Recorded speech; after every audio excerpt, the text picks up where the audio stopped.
नमस्ते जी। छठी पर्व की आपको ढेर सारी शुभकामनाएं। एक माँ की ममता में कितनी ताकत होती है। क्या ये शक्ति किसी नास्तिक को आस्तिक बना सकती है?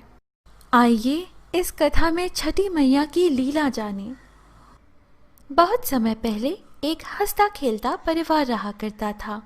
उस परिवार में बूढ़ी अम्मा का बेटा और इसकी बहू थी। बूढ़ी अम्मा छठ माता की परम भक्त थी और हर साल पूरे श्रद्धा और विश्वास के साथ छठ माता का व्रत करती थी। परंतु बहू नए विचारों वाली थी। वो पूजा पाठ में विश्वास नहीं करती थी। एक बार जब बूढ़ी अम्मा छठ पूजा करने की तैयारी कर रही थी, बूढ़ी अम्मा का बेटा आम की लकड़ी तोड़कर ला रहा था। बाजार से पूजन के लिए सामग्री लेकर आ रहा था। ये सब देखकर बूढ़ी अम्मा की बहू अपनी सासू अम्मा पर हंसने लगी और कहने लगी, अम्मा दुनिया कहाँ से कहाँ चली गई है। लोग आसमान को छू रहे हैं और आज भी आप इतनी अंधविश्वासी हो। पढ़ी लिखी बहू के वचनों का छठ मैया के परम भक्त बूढ़ी माई पर कोई असर नहीं हुआ। वो तो बस अपनी धुन में मस्त थी। छठ पूजा करने को बूढ़ी माई तैयार हुई, परंतु बहू बोली, ये सब बेकार है माई। इस उम्र में 3 दिन भूखी रहोगे, अपने आप पर मुसीबत लाओगे। भूख प्यास से न जाने क्यों लोग खुद को सताते हैं। नई बहू की ये बातें सुनकर उसके भोलेपन पर बूढ़ी माई मुस्कुराने लगी। उसने कहा, अरे बहू, शादी के बाद मेरी संतान नहीं हो रही थी, तब मैंने इसी छठ व्रत को किया था, तो छठ मैया ने मेरी पुकार सुन ली। और तुझे पता है बहू, ये तेरा पति भी छठ मैया का ही प्रसाद है। यह अंधविश्वास नहीं है बहू, माता का कण कण में निवास है। मेरी बात मान ले बहू, तू भी मेरे साथ छठ व्रत को कर। छठ मैया तेरी भी गोद जरूर भर देगी। मगर वो नए युग की नई सोच वाली बहू किसी की कहाँ सुनने वाली थी। वो मुंह टेढ़ा करके सासू अम्मा से बोली, मुझको कौन सा दुख है माई, मैं पूजा पाठ नहीं करने वाली। सुंदर पति मिला है, जीवन में हर सुख मिला है, आलीशान घर है, दिन रात मस्त रहती हूँ। पूरे गांव में मुझ जैसा धनवान कहाँ। कर्म प्रधान है सासू माँ, कर्म प्रधान है इस दुनिया में, बाकी सब बेकार की बातें हैं। सासू माँ के लाख समझाने के बाद भी बहू को उन बातों का कोई असर नहीं हो रहा था। वो नास्तिक थी, बार बार छठ माता की बुराई करती जा रही थी। तब उसका पति वहां आया। उसने भी उसे समझाने की कोशिश की। उसने कहा, देखो प्रिय, देवी देवता के प्रति अहंकार करना ठीक बात नहीं है। तुम भी व्रत करने में माताजी का सहयोग करो। लेकिन वह अपने पति के बात भी मानने को तैयार नहीं थी। सीधे सीधे बोल दी कि ना जी ना, मुझे नहीं पड़ने इस अंधविश्वास के चक्कर में। पति भी थक गया उसे समझाते समझाते। वो बोला, ठीक है बाबा, तुम्हें जो मर्जी वो करो।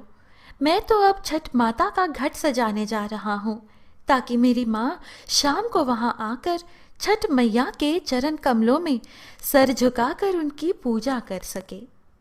बेटा हाथ में कुड़ल लेकर नदी तट पर चला जाता है और छठ माता की पूजा हेतु सुंदर घट बनाने में जुट जाता है।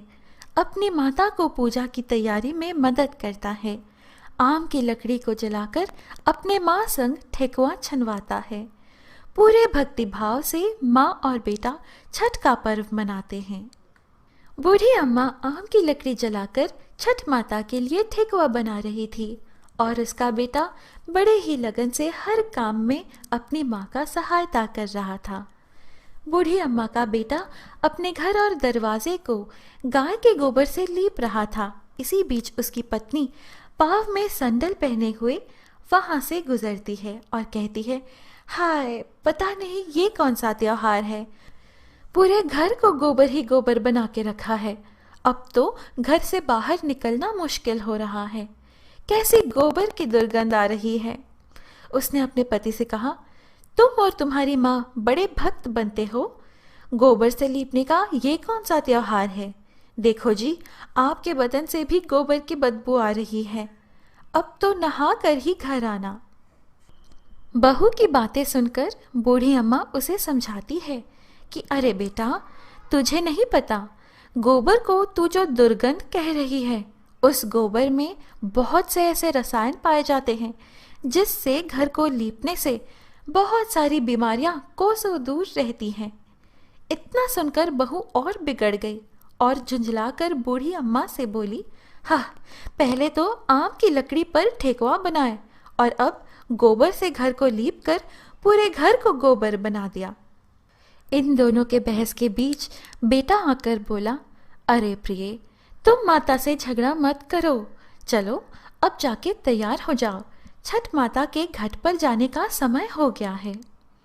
बैंड बाजा वालों को दरवाजे पे बुलवाकर दौरा उठा के वे लोग चल पड़े। पीछे पीछे बूढ़ी माँ गीत गाते चल रही थी, पर बहू तो इन सब में कोई रुचि नहीं रखती थी। वो तो सच धज के मटक मटक के चल रही थी। बूढ़ी अम्मा और उसके बेटे ने बहू को बहुत समझाया तो आखिरकार बहू अपने पति और सासू अम्मा के साथ छठ माता के घाट पर तो चली जाती है, लेकिन जैसे ही वे वहां पहुंचते हैं वो पूजा करने के बजाय मेले घूमने में लग जाती हैं। कुछ देर बाद उसका पति उसे वहां नहीं पाकर उसे ढूंढने लगता है तो कहीं हलवाई पर वो स्वादिष्ट पकवानों का आनंद उठाती नजर आती है। पति उससे जाकर बोलता है, अरे प्रिय, ये क्या करती हो तुम? यहाँ तक आई हो तो कुछ देर तक माँ के साथ बैठो। पत्नी झुंझला कर बोली, ना जी, मैं पूजा पाठ में नहीं बैठने वाली, ना ही घाट पर आने वाली हूँ। मैं तो मेला घूमूंगी, जम के खाऊंगी पीऊंगी। आप अपना पूजा पाठ करो, मुझे पूजा पाठ से कुछ लेना देना नहीं। इनकी बहस आपस के सब लोग देख रहे थे। शर्मिंदा होकर वह पति वहां से चला गया और छठ घाट की ओर जाने लगा। ईख खड़ा करने को वह बेटा घाट के पास में जाता है और जैसे ही स्नान करने को डुबकी लगाता है, डुबकी लगाते डूब जाता है। डूबते डूबते वो बचाने की जोर जोर चीख लगाता है, लेकिन किसी को भी उसकी आवाज कहाँ से आ रही है पता नहीं चलता है। कोई तो जाओ, ढूंढ के लाओ, सब लोग यही चिल्लाने लगे। यह बात जैसे ही बूढ़ी अम्मा को पता चली कि उसका बेटा नदी में डूब गया है, वो छाती पीट कर रोने लगी और छठ माता से ही सवाल कर दिया, अरे माँ, मैं माँ हूँ, तू भी माँ है? तू कैसी माँ है जिसने एक माँ से अपना बेटा छीन लिया? अरे माँ, जब से मेरी शादी हुई पिछले 30 सालों से तेरी पूजा करते आ रही हूँ। बोल माँ बोल, मेरी भक्ति में कौन सी कमी रह गई थी जो तूने मेरे गोद को सूना कर दिया? बोल माँ, मुझसे या मेरे लाल से ऐसी क्या भूल हो गई जो तूने मुझसे मेरा लाल छीन लिया? अरे माँ, मैं तो छठ घाट तेरी पूजा करने आई थी, तूने तो मेरी दुनिया ही उजाड़ दी माँ। हे माँ, यदि जाने अनजाने में मुझसे कोई भूल हुई हो तो उसकी सज़ा मेरे बेटे को मत दो। मेरा लाल मुझे लौटा दो माँ। यदि तूने मेरा लाल मुझे नहीं लौटाया तो ये तेरी बूढ़ी भक्त इसी नदी में कूद अपने प्राण त्याग देगी। अब या तो तू मेरे बेटे को लौटा या मेरे भी प्राण ले ले माँ। उधर मेले में सबको आगाह किया जा रहा था कि छठ घाट पर आए सभी व्रतियों को सूचित किया जा रहा है कि घाट के गहरे भाग में ना जाए। अभी अभी सूचना मिली है कि एक व्रती गहरे पानी के अंदर डूब गया। पानी में आगे बढ़ने पर खतरा होने की आशंका है, इसलिए कोई भी नदी के गहरे भाग में ना जाए। ये बात सुनकर बहू दौड़ी दौड़ी जाती है। वहां जाकर जब वो देखती है कि उसकी सासू माँ तहाड़ मार कर रो रही है और उसका पति अब इस दुनिया में नहीं रहा, तो उसे सदमा लग जाता है। वो जोर जोर से चीखने लगती है, रोने लगती है, पागलों की तरह लोगों के रखे ईख को उठा के फेंकने लगती है। चीख चीख कर बूढ़ी माँ से पूछती है, मैंने तो पहले ही कहा था अम्मा, ये छठ वट के पूजा में मत पड़ो, सब ढोंग है, अंधविश्वास है। तेरे ध्यान ना देने के वजह से आज मेरा पति मुझसे दूर चला गया। अपने सासू माँ को बुरा भला बोलते हुए वह छठ माता को कोसने लगी। इस घटना को देखकर जितने भी छठ व्रती थे सबकी सांसें रुक जाती हैं। सब लोग आपस में बात करते हैं कि बेचारी के साथ बहुत बुरा हुआ, और मन ही मन सब लोग छठ मैया को पुकारने लगते हैं कि हे माँ, इस बुढ़िया की पुकार सुन लो। छठ माता तो है ही दयालु। माता कभी अपने भक्तों को उदास नहीं करती, कभी उन्हें बेसहारा और उदास नहीं छोड़ती। इधर पुत्र वियोग में व्याकुल बूढ़ी माँ जैसे ही पानी में जान देने के लिए जाती है, वैसे ही नदी के अंदर से एक लहर उठती है और वो लहर किनारे की तरफ जोर से आती है। उसी लहर में से उस बूढ़ी माँ का बेटा बाहर निकल आता है। इस दृश्य को देखकर घाट पर खड़े सब लोगों की आंखें खुली की खुली रह जाती हैं। सबकी आंखों में खुशी के आंसू आ जाते हैं। अपने बेटे को पुनः पाकर बूढ़ी अम्मा खुशी से जोर जोर से रोने लगी और बहू भी खुशी के आंसुओं को रोक न पा रही थी। यह सारा दृश्य चल ही रहा था कि बादलों की तेज आवाज के साथ एक आकाशवाणी हुई। उस आकाशवाणी में छठ माता उस बूढ़ी अम्मा के बहू से कहा, मेरी पुत्री, मैं कभी अपने बच्चों का अहित नहीं करती हूँ। मैंने तुम्हारी आंखों से अज्ञान का पर्दा हटाने के लिए तुम्हारे पति को पानी में डुबोया था। पुत्री, मैं सदैव अपने भक्तों की रक्षा करती हूँ।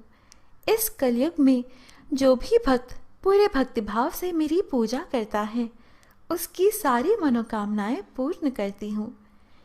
इतना कहकर छठ माता अंतर ध्यान हो गई। घाट पर मौजूद सारे लोग छठ माता के नाम के जय जयकारे लगाए। दोस्तों, आपको ये कथा कैसी लगी? लाइक और कमेंट